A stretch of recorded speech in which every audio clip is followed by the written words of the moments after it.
बुद्धगया येथील महाबोधी महावीर बौद्धांच्या ताब्यात मिळावे या प्रमुख मागणीसाठी निघालेल्या जनसंवाद पंचशील ध्वज यात्रेचं आज धुळे शहरात जंगी स्वागत करण्यात आलं। ही यात्रा पूज्य भंते विनाचार्य यांच्या नेतृत्वाखाली जळगावहून धुळ्याकडे आली होती। शहरात सकाळी 11 वाजेच्या सुमारास प्रकाश टाकीजवळ यात्रेचं आगमन झालं। यावेळी विविध पक्षांचे व सामाजिक चळवळीतील नेते, कार्यकर्ते व धम्म अनुयायी मोठ्या संख्येने उपस्थित होते। यात्रेने शहरातील 80 फुटी रोड, लोकमान्य हॉस्पिटल, तहसील ऑफिस मार्गक्रमण केले। डॉक्टर बाबासाहेब आंबेडकर यांच्या पुतळ्यास पुष्पहार अर्पण करून अभिवादन करण्यात आले।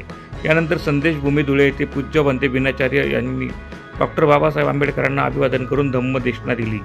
देशनेनंतर भिक्खू संघांना भोजनदान कार्यक्रमही पार पाडला। या कार्यक्रमास धुळे शहरातील बौद्ध समाज, धम्म उपासक, उपासिका, युवक व सामाजिक कार्यकर्ते मोठ्या संख्येने उपस्थित होते। संपूर्ण वातावरणात भिक्खू संघामुळे धम्म प्रेरणा व चैतन्य अनुभवायला मिळाले। पोलिसांकडून काढल्यानंतर आपण समाजाच्या काही लोकांना धम्म बांधून आपण म्हणजे कमी वेळ असल्याने आपण ही एवढी कमी गर्दी धुळ्यामध्ये आता आपण ऐन वेळेस आपण जमवलेली है। बनते जी यहाँ पर कमी समय, बहुत कम समय हमें यहाँ मिला। कल हमको मालूम पड़ा और आज हमने इतने लोगों हम जमा करने की कोशिश की।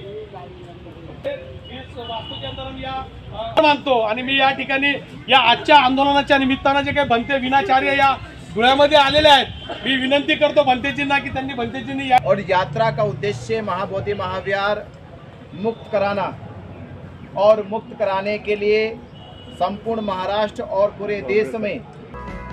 प्रतिनिधि सुनील निकम, माझा महाराष्ट्र न्यूज, धुळे।